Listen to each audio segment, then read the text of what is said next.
Hello friends, welcome back to dream veg food. ఇవి వచ్చేసి పచ్చి శనగలు వేసుకుని మసాలా కూర చేసుకున్నాను.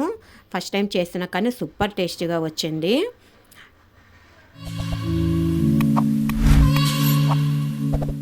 ఇవి చేసుకోవడం కూడా చాలా ఈజీనే. ఇవి వచ్చేసి మా పక్కింటి వాళ్ళు ఈ విధంగా శనగబుడ్డలు ఇచ్చారు.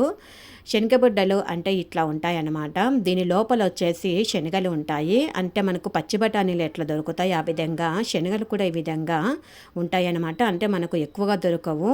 వాళ్ళు ఊరికి పోయినారు, అందుకే ఈ విధంగా ఇచ్చారు మనకు. ఇవి ఈ విధంగా పొట్టు అంతా ఎక్కువే వచ్చింది, శనగలు మాత్రం కాస్త తక్కువే వచ్చాయి. బట్ చాలా బాగున్నాయి, ఫ్రెష్గా కూడా బాగా తినేటప్పుడు కూడా చాలా బాగున్నాయి. ఆ విధంగానే కొంచెం తినేసాను నేను. తర్వాత మిక్సీ జార్లో కాస్త పచ్చి కొబ్బరి వేసుకున్నాను. తర్వాత కొంచెము చెక్క, అదేవిధంగా లవంగ కూడా వేసుకోవాలి. కొద్దిగా ముంతమాడి పప్పు కూడా వేసుకున్నాను. తర్వాత ఇందులో కొంచెం పచ్చిమిర్చి వేసుకోవాలి. అదేవిధంగా వెల్లుల్లిపాయలు కూడా వేసుకున్నాను, అల్లం కూడా వేసుకున్నాను. తర్వాత ఇందులో కొంచెము ఆనియన్ కూడా వేసుకోవాలి. అంటే ఒక పెద్ద ఆనియన్ తీసుకొని క్లీన్ చేసి వేసుకున్నాను. ఉప్పు కూడా వేసుకున్నాను. టొమాటో కూడా కట్ చేసుకొని వేసుకోవాలి. వీటన్ని నీళ్లు పోసుకొని బాగా మెత్తగా గ్రైండ్ చేసుకోవాలన్నమాట. అదేవిధంగా మనకు కుక్కర్ పెట్టుకొని కుక్కర్లో నూనె పోసుకొని వేడి చేసుకున్న తర్వాత సోంపు వేసుకోవాలి. ఈ మసాలా కూరలో సోంపు ఫ్లేవర్ చాలా బాగుంటుంది. ఒకసారి మీరు కూడా ట్రై చేసి చూడండి. పొడుగుగా కట్ చేసుకున్న ఆనియన్ కూడా వేసుకొని ఫ్రై చేసుకోవాలి. అదేవిధంగా ఒక 2 టమాటో సన్న ముక్కలుగా కట్ చేసుకొని ఫ్రై చేసుకున్నాను. తర్వాత ఒలిచినటువంటి శనగలు ఉన్నాయి కదా, వాటిని కూడా వేసుకొని ఫ్రై చేసుకోవాలి.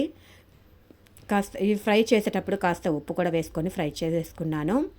తర్వాత ఇందులో వచ్చేసి ఈ కారం పొడి, అంటే ఆల్రెడీ మనము గ్రైండ్ చేసేటప్పుడు మిర్చి వేసుకున్నాం, చూసుకొని కారం పొడి వేసుకోవాలి. తర్వాత ధనియా పొడి, కొంచెము పసుపు కూడా వేసుకున్నాను.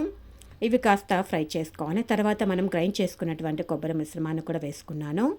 ఇవి పచ్చివాసన పోయేంత వరకు ఫ్రై చేసుకుంటే సరిపోతుంది. ఇందులో కాస్త కొత్తిమీర కూడా వేసుకున్నాను. అంటే గ్రైండ్ చేసేటప్పుడు కొత్తిమీర వేసుకోవచ్చు, నేను మర్చిపోయాను, అందుకే ఇప్పుడు వేసుకున్నాను. తర్వాత ఆలుగడ్డ కాస్త పీల్ చేసుకొని వేసుకున్నాను. మన ఇష్టం అన్నమాట ఆలుగడ్డ. తర్వాత ఈ విధంగా ఫ్రై చేసుకుంటే సరిపోతుంది. అంతే, కాస్త పచ్చివాసన పోయేంత వరకు 1-2-3 సార్లు సెంటర్లో కలబెట్టుకుంటూ ఈ విధంగా ఫ్రై చేసుకోవాలి. తర్వాత తగినన్ని నీళ్ళు పోసుకున్నాను. నీళ్ళు పోసుకొని ఇది వచ్చేసి ఒక 2 విజిల్ రానిచ్చుకుంటే కుక్కర్లో శనగలు కూడా బాగా మెత్తగా ఉడికిపోతాయి. అంటే ఆల్రెడీ అవి పచ్చిగానే ఉంటాయి కాబట్టి 2 విజిల్కి అయితే సరిపోయినాయి నాకైతే. చూడండి, గ్రేవీ మాత్రం సూపర్ అంటే సూపర్గా వచ్చింది. చపాతీలోకి, రైస్లోకి, సంగట్లోకి చాలా అంటే చాలా బాగుంది. నేను ఆ రోజు అన్నీ చేశాను, అందుకే చెప్తున్నాను. ఇట్లా పచ్చిశనగలు మాత్రం దొరికితే మాత్రం మీరు కూడా ఈ విధంగా మసాలా కూర చేసుకోండి, చాలా బాగుంది. అంటే ఫ్రెష్ కదా, అందుకే బాగా వచ్చిందనమాట కూర.